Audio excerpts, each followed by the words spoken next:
기독교의 부활은 기독교의 가장 중요한 진리입니다.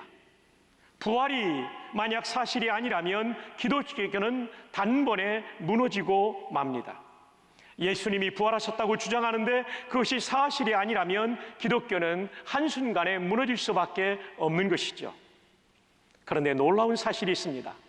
이것은 예수님께서 부활하셨다고 나선 사람들이 바로 예수님의 제자들이라는 점입니다. 왜 이것이 놀라운 사실일까요? 이들은 본래 예수님의 십자가 앞에서 도망쳤던 사람들입니다. 내 목숨이 아까워서 예수님이 고난을 받을 때 외면했던 사람들입니다. 그런데 예수님이 부활하신 다음에 이들은 거리로 뛰쳐나와서 외칩니다. 예수 부활하셨다.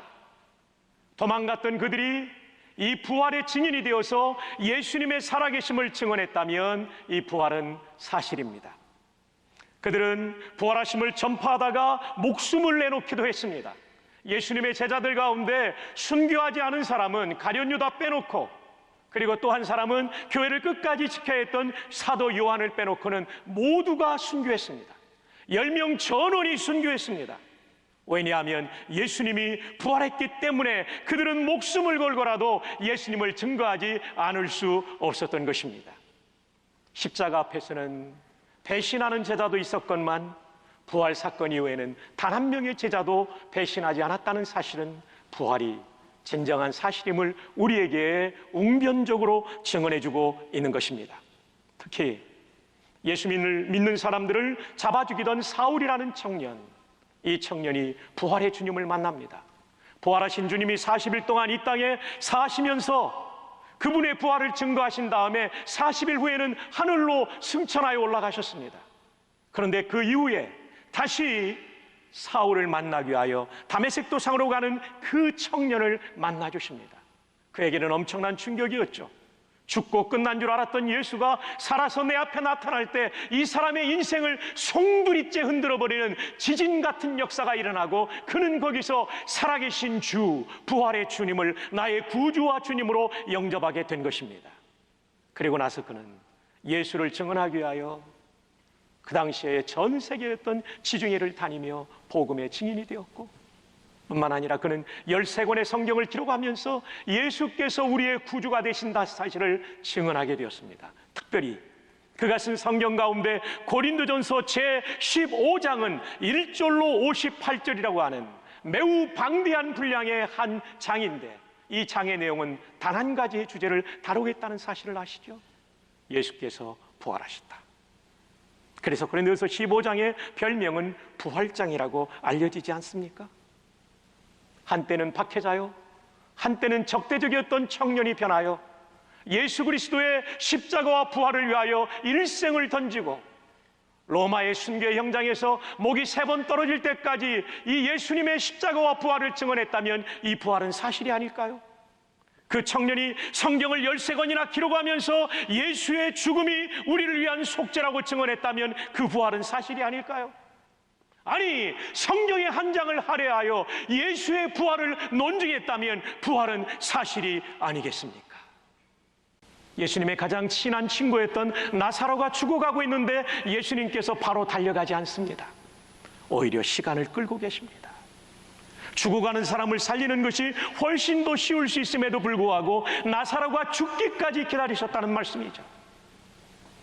그리고 나사로가 죽자 출발합니다. 도착해 보니 나사로가 죽은 지 4일, 곧 나흘이 지났을 때입니다. 나사로의 여동생 마르다는 이런 볼멘 소리를 요한복음 11장 21절에 합니다. 주께서 여기 계셨으면 내 오라비가 죽지 아니하였겠나이다. 이 말은 예수님에 대한 원망이 담겨있는 말입니다. 이때 주님께서 말씀하십니다. 요한복음 11장 23절에 예수께서 이르시되 내 오라비가 다시 살아나리라. 여러분, 이 말씀은 부처님의 말씀과는 얼마나 대조적인 말씀입니까?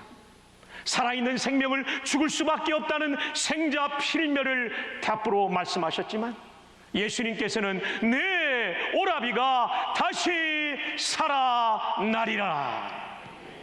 요한복음 11장 25절에 예수께서 이르시되 나는 부활이요 생명이니 나를 믿는 자는 죽어도 살겠고 I am the resurrection and the life. 나는 부활이요 생명이라고 말씀하십니다. 생자 필멸과는 완전히 다른 얘기입니다. 이 말씀을 마치신 예수님은 나사렛의 무덤 앞에서 외치십니다.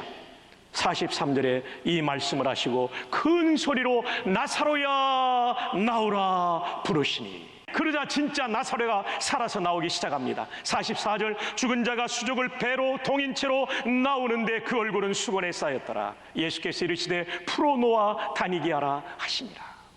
저는 이 말씀을 묵상하면서 불현듯 지난 1년 동안 코로나 때문에 침체되어 있는 우리들의 영혼이 살아나는 부활의 기쁨을 경험할 수 있기를 축복하고 싶었습니다. 그러므로 이 시간 축복합니다. 지난 한 해 동안 코로나 팬데믹으로 침체되어 있고 죽은 자와 같은 여러분의 영혼이 다시 살아나기를 주님의 이름으로 축복합니다. 아멘. 여러분을 묶고 있던 모든 것을 풀어놓아 다니게 하시는 진정한 영혼의 자유, 인생의 자유를 경험하기를 주님의 이름으로 축복합니다. 그런데 이 부활은 우리의 구원을 완성하는 차원의 부활이기도 했습니다. 우리의 구원을 완성한다. 아주 중요한 내용이죠. 이것이 오늘 본문에 나옵니다. 로마서 8장 30절 함께 봉독합니다. 시작. 또 미리 정하신 그들을 또한 부르시고 부르신 그들을 또한 의롭다 하시고 의롭다 하신 그들을 또한 영화롭게 하셨느니라. 저와 여러분이 얼마나 복된 사람들이냐. 미리 정하신 바 된 사람들이에요. 구원하기 위하여 창조 이전부터 여러분을 정하셨어. 저와 여러분이 얼마나 복된 사람이냐면 하나님이 창조 이전부터 저와 여러분을 사랑하시고 구원하기로 미리 점 찍어놨어요.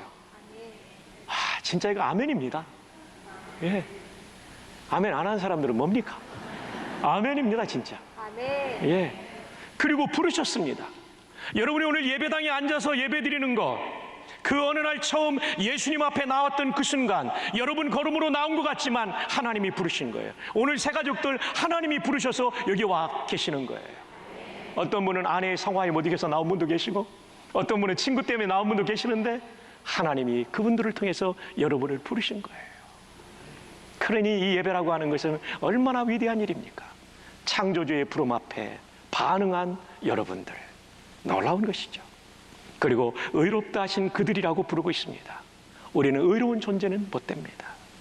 여러분, 우리 자신을 조금만 정직하게 살펴보면 얼마나 가슴속 깊이 켜켜이 채워있는 죄성을 우리는 발견하는 것이 어렵지 않을 것입니다.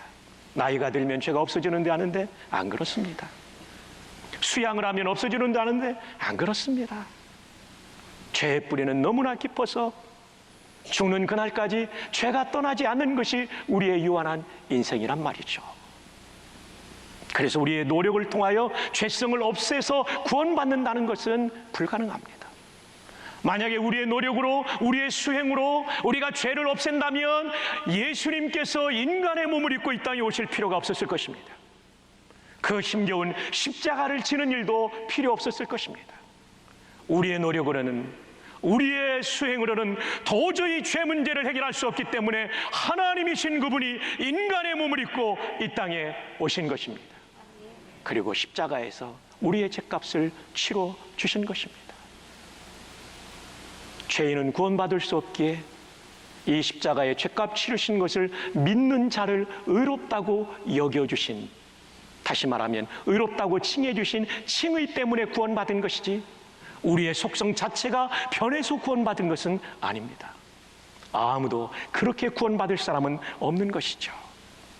이것도 놀라운 은혜 아닙니까?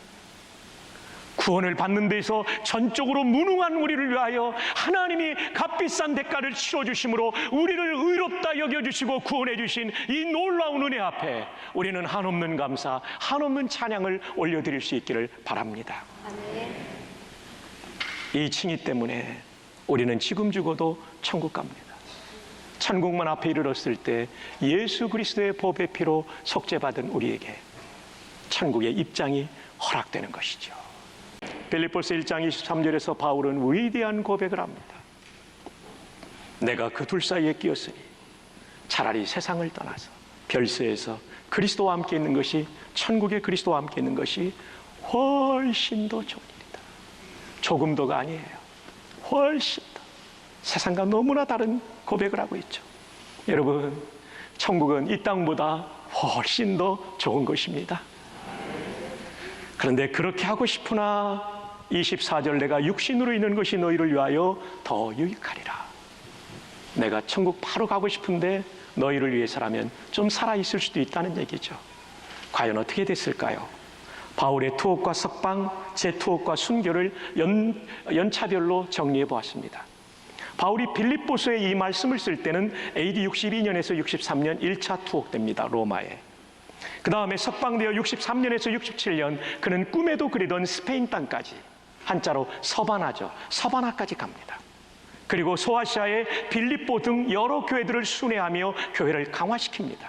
그리고 유럽의 마케도냐 쪽으로 와서 다시 교회를 강화시킨 다음에 그는 로마에 와서 재차 투옥이 되고 디모데후서를 기록하고 그는 순교의 잔을 마시게 되죠.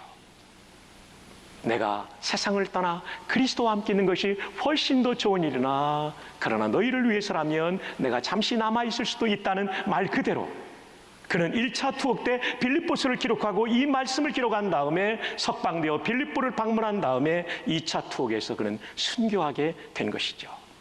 그래서 24절을 여러분에게 이해시켜 드렸고, 그러나 핵심은 23절입니다.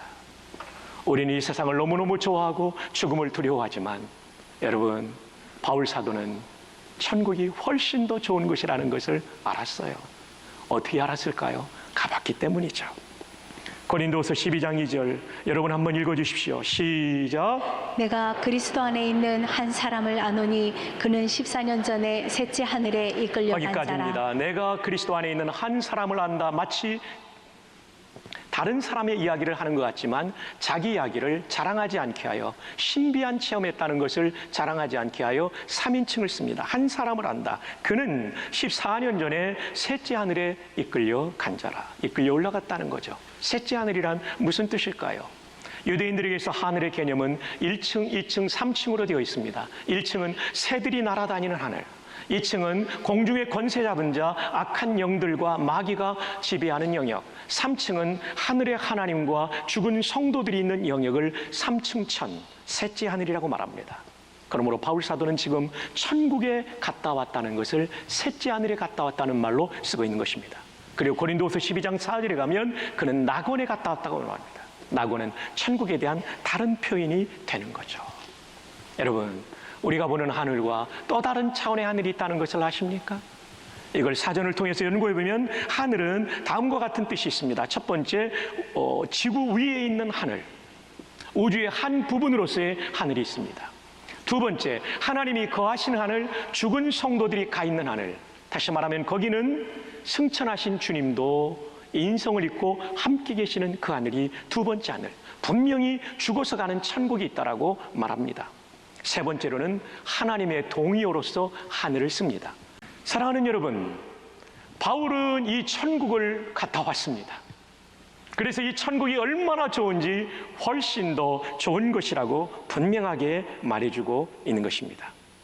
지금은 죽은 성도와 그리고 예수 그리스도, 어쨌든 삼위일체 하나님이 이곳에 함께 천사들과 함께 거하며 영광과 기쁨과 즐거움이 충만한 천국의 예배, 그리고 천국의 축제가 벌어지고 있는 것이죠. 그런데 역사의 어느 날 예수님께서 그 하늘로부터 이 땅에 내려오시게 됩니다. 그럴 때 우리의 구원을 완성하는 위대한 사건이 일어나게 된다라고 말합니다. 자, 그것이 오늘 말씀의 포인트가 되는 것입니다. 자, 우리 한번 볼까요? 로마서 8장 30절 다 함께 한 번 더 읽어봅시다. 시작. 또 미리 정하신 그들을 또한 부르시고 부르신 그들을 또한 의롭다 하시고 의롭다 하신 그들을 또한 영화롭게 하셨느니라. 여기에 보시면 미리 정하셨다는 것도 창조 이전의 일이니까 과거 동사 쓴 게 이해가 됩니다. 영어로 과거가 분명하게 나오죠. 우리말에는 이 동사의 시제가 명료하게 나타나진 않습니다만은, 그 다음에 부르셨다는 말도 분명히 과거형으로 쓰여져 있습니다. 그렇죠. 우리가 처음 예수님을 믿기 위하여 예배당에 나오던 그 순간 하나님이 우리를 부르신 거예요. 그 다음에 세 번째, 우리를 의롭다, 칭의를 주신 것도 과거형 동사가 쓰여 있습니다. 근데 이해가 되지 않는 게 있어요. 영화라고 하는 것은 예수님의 재림 때 우리 몸을 부활시켜서 주님의 영광의 몸과 같이 한다는 것인데 예수님이 아직 재림도 안 했는데 영화를 과거형으로 썼다는 것입니다. glorified, 과거형으로 썼어요. 도대체 이건 미래형으로 써야 될 텐데 왜 과거형으로 썼는가? 왜 영화롭게 하셨느니라 과거형으로 썼는가? 우리말에도 과거형으로 보이죠? 영화롭게 하실 것이다가 아니라 영화롭게 하셨느니라라고 왜 쓰셨는가? 이것은 성경의 문학적 기법을 이해해야 여러분이 이 말씀을 깨달을 수 있습니다.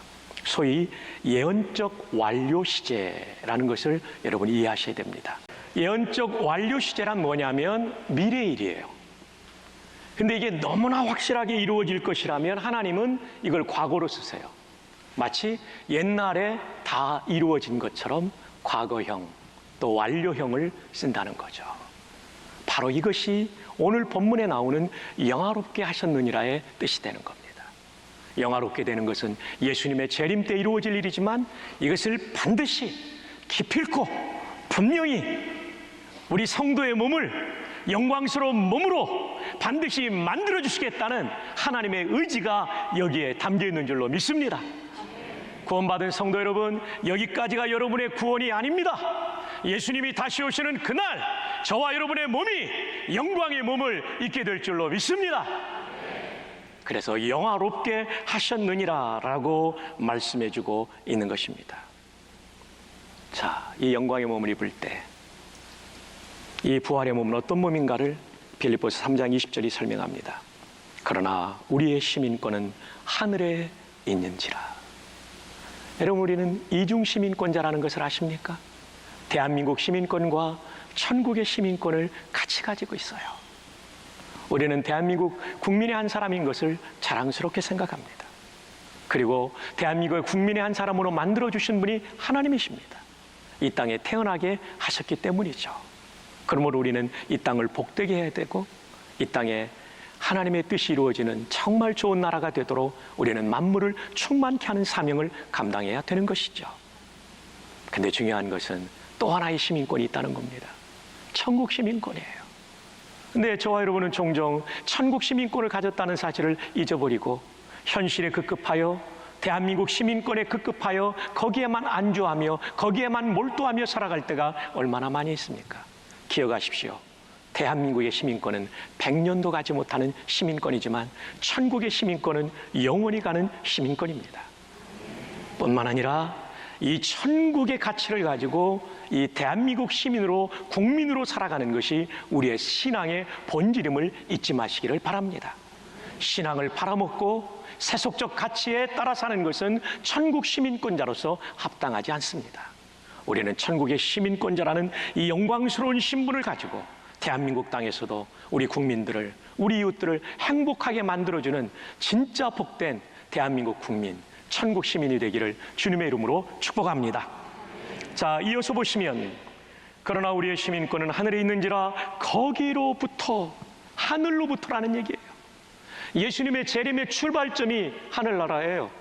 거기서부터 오시는 겁니다. 천국이 분명히 한 플레이스라고, 장소라고 말해주죠. 구원하는 자 곧 주 예수 그리스도를 기다리노니. 바울은 예수님의 재림을 기다렸죠. 그렇습니다. 신앙에 매우 중요한 것은 예수님의 재림을 믿는 신앙입니다. 예수님의 재림이 이루어질 때 비로소 완전한 구원이 이루어지게 되는 것입니다. 만약에 여러분이 재림을 믿지 않는다면 여러분의 구원은 불완전한 구원으로 끝나는 것입니다. 재림의 때 몸까지 구원받는 구원의 완성이 이루어지기 때문에 우리 모두는 예수님의 다시 오시는 재림을 갈망할 수 있기를 주님의 이름으로 축복합니다. 아멘. 주님이 다시 오시면 어떤 일이 일어날까요? 빌립보 3장 21절에 그는 만물을 자기에게 복종하게 하실 수 있는 자의 역사로 우리 낮은 몸을 자기 영광의 몸의 형체와 같이 변하게 하시리라. 여러분, 이 몸이란 얼마나 낮은 것입니까? 피곤하면 쓰러질 수밖에 없고 작은 바이러스 앞에서도 주체하지 못하고 넘어져가는, 쓰러져가는 인생, 얼마나 낮은 몸입니까?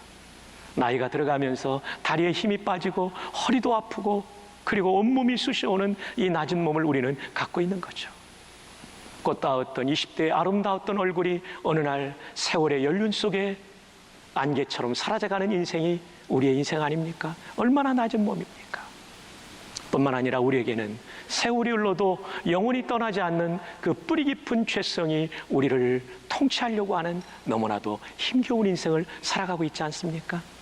우리의 인생은, 우리 몸은 낮은 몸이에요. 그런데 재림하셔서 우리의 몸을 부활시켜 주실 때는 그분의 몸처럼 영광스러운 몸, 그래서 영광스럽게 된다라는 말을 쓰고 있는데 영화의 몸을 입게 되는 거죠. 그 몸은 어떤 몸입니까? 예수님과 같아진다는 이 말씀은 어떤 뜻입니까? 이것은 신성이 같아진다는 것이 아니라 인성이 같아진다는 것입니다. 우리는 영광의 몸을 입어도 부활한다 할지라도 우리가 하나님이 되는 건 아니에요. 그러나 인간으로서는 완전하고 완벽한 몸을 입게 될 것입니다. 아담과 하와보다 더 완벽한 몸을 우리는 입게 될 것입니다.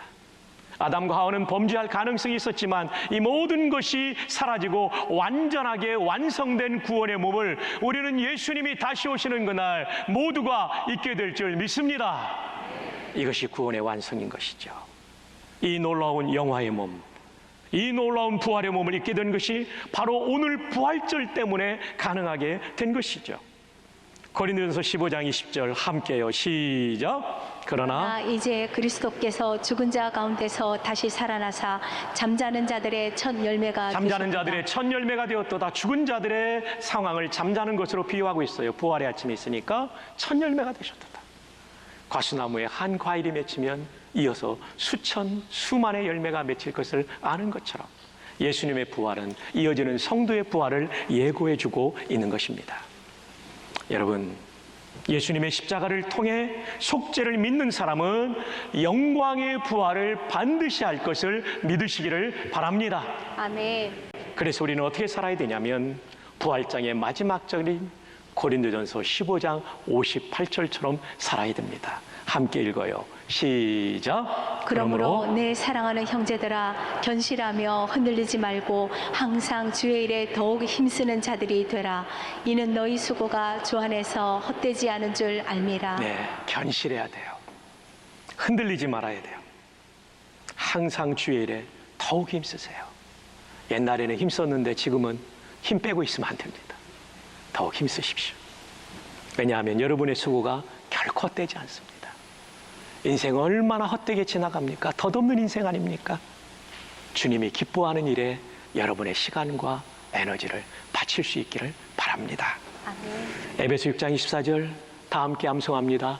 우리 주 예수 그리스도를 변함없이 사랑하는 모든 자에게 은혜가 있을지어다. 변덕 부리지 말고 신실하게 예수님 사랑합시다. 그 다음 복음 전해야 되죠. 마가복음 16장 15절 제가 있습니다. 또 이르시되 너희는 온 천하에 다니며 만민에게 복음을 전파하라. 우리는 국내에서 하지만 해서 어려운 여건 가운데 코로나 팬데믹 상에서 복음 전하는 선교사님들을 위해 기도하고 후원합시다. 디모데후서 4장 2절 너는 말씀을 전파하라. 때를 얻든지 못 얻든지 항상 힘쓰라. 우리 그럽시다. 마지막으로 만물을 충만케 해야 되죠. 에베소 1장 23절 다 함께요. 시작. 교회는 그의 몸이니 만물 안에서 만물을 충만하게 하시는 이의 충만함이니라. 우리가 사는 거 더 부자 되고 더 높아지는 거 이거 아니에요. 만물의 결핍을 채워주는 거죠. 복음으로, 사랑의 섬김으로, 어그러지고 사람들을 괴롭히는 시스템을 고침으로. 그래서 이 예수님의 부활로 말미암아 완성될 구원을 바라보는 우리들의 삶은 첫 번째, 주의 일에 흔들리지 않고 충성하는 것, 복음 전하는 것, 만물을 충만케 하는 것, 이 세 가지에 집중하며 살 때 우리는 주님 만났을 때 부끄럽지 않은 얼굴로 부활의 주님을 만나게 될 것입니다. 그렇게 사시기를 주님의 이름으로 축복합니다.